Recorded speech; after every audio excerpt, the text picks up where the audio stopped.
Welcome to this explainer. Okay, today we're diving into a super fascinating claim from a popular culinary source. We're talking about transforming just a few basic pantry staples into a rich, totally no-bake dessert. You know, if you're the kind of person who absolutely dreads the idea of complex baking, measuring out flour, dealing with a literal mountain of mixing bowls, well, this culinary shortcut is right up your alley. We're going to examine a process that yields an incredibly interesting result from, honestly, the most basic starting point imaginable. Let's just jump right into this intriguing premise straight from our source material. The quote says, "Mix condensed milk and cocoa, you will be surprised." Now that promises a whole lot of magic with very little effort, right? It almost sounds too good to be true. So we're going to break down exactly how the chemistry of these super basic ingredients actually works. Spoiler alert, you really don't need to be a pastry chef to pull this off. You just have to trust the process.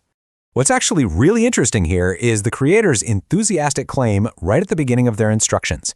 They proudly state, "Make sure you make this dessert with only 2 ingredients. It is incredibly delicious." Now, this sets up a really fun little culinary mystery for us. I mean, promising an entire dessert structure out of just milk and cocoa? That sounds impossibly simple, doesn't it? But as any seasoned baker knows, sometimes you just need a tiny bit of help to get that perfect texture. Which brings us to the actual reality of the situation. Because as we dig a little deeper into the step-by-step instructions from the source, we quickly realize we actually need 3 ingredients for this recipe to perfectly set up. That third, kind of hidden ingredient, it adds this absolutely crucial bonus touch of richness and structural integrity to the final result. It's really a classic case of under-promising and over-delivering on flavor. So here is the honest, actual ingredient list. You need exactly 3 items to create this ridiculously tasty treat, all without ever once touching that oven dial. First up, 1 standard 400-gram can of condensed milk. That's going to provide both our sweetness and our liquid base. Next, 4 tablespoons of cocoa powder for that deep, chocolatey punch. And finally, the secret weapon, 30 grams of butter. These 3 items, which, let's be real, might literally be sitting in your cupboard right this second, are about to undergo a completely fascinating transformation. Right, so the absolutely crucial point here is the stovetop process. This isn't just about haphazardly throwing things into a bowl. It is all about temperature control.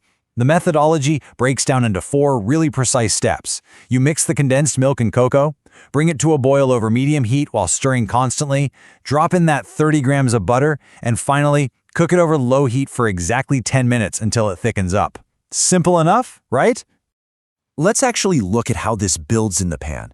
I want you to imagine the sensory experience happening right there on the stove. The medium heat causes this rich, dark mixture to start bubbling. And as you stir constantly, you're actively forcing the dry cocoa powder to fully hydrate and dissolve right into that sticky condensed milk.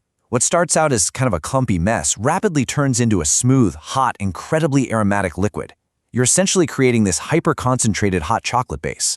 Then, right as you hit that boiling point, bam, you introduce the butter. Dropping it in at this exact high heat stage does something kind of wonderful. As it melts into the boiling liquid, the milk fats emulsify with the cocoa and the condensed milk. It immediately creates this beautiful, glossy sheen. But beyond just looking pretty, that fat is exactly what elevates the texture of the dessert. It ensures that when it finally cools, it has this really luxurious mouthfeel, rather than just turning into a sticky block of sugar. And this part brilliantly illustrates the ultimate reward of patience in cooking. Dropping the heat to low and committing to 10 minutes of continuous stirring, it completely changes the game. During this window, moisture is slowly, steadily evaporating from the condensed milk, and the proteins and sugars are condensing even further. What you're witnessing is the consistency changing drastically. It goes from a runny, glossy liquid into a heavy, thick, fudgy mass that actually starts pulling away from the sides of the pan.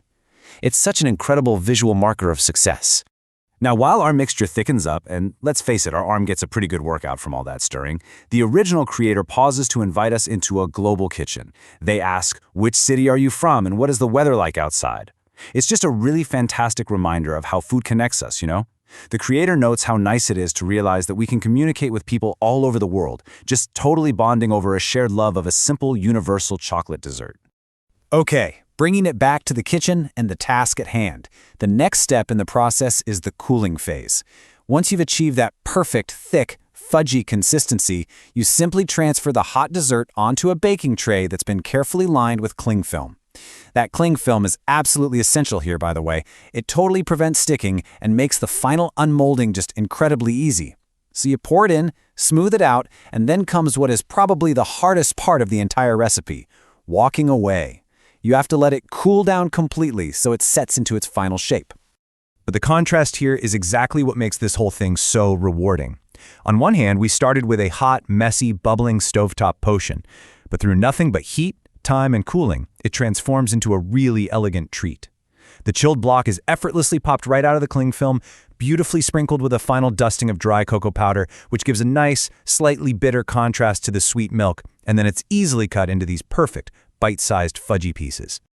As they wrap up their demonstration, the creator leaves us with a really warm sign-off. Thank you for watching. Bon appetit. They also slip in a quick reminder to subscribe so viewers don't miss new recipes. But that bon appetit really resonates, doesn't it? It just proves how accessible making delicious sweet treats can actually be. You definitely don't need professional equipment, a massive grocery haul, or hours and hours of prep time to create something that brings a smile to your face. So, to wrap up our explainer today, I want to leave you with this final thought. Seeing how these completely basic ingredients transform so dramatically should really make you look at your kitchen cabinets a little differently. What other culinary discoveries can you create with the simple staples sitting in your pantry right now? I really hope this sparks your curiosity and inspires your very next no-bake kitchen adventure. Until next time, keep exploring and keep creating.